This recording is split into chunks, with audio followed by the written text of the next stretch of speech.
Datuk Karim Ibrahim kembali diangkat sebagai Presiden Olahraga Malaysia MA bagi penggal 2025-2028 selepas memenangi pemilihan orang nombor 1 badan induk itu pada Mesyuarat Agung Tahunan AJM pada 15 Jun. Karim yang pernah bergelar Presiden Persatuan itu pada penggal 2014-2019 menang selepas memperoleh 25 undi dengan menewaskan pencabarnya Datuk Wira Mak Ling Li Meng yang meraih 15 undi.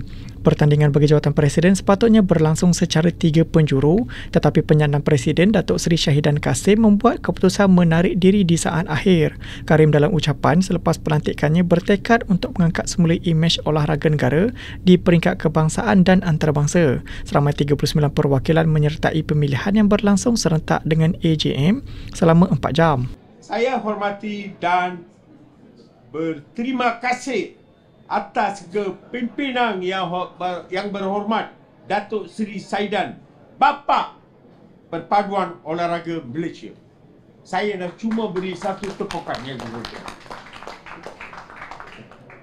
Setelah memimpin dan membawa kesatuan semua ahli dan harmoni untuk masa depan olahraga tanah air.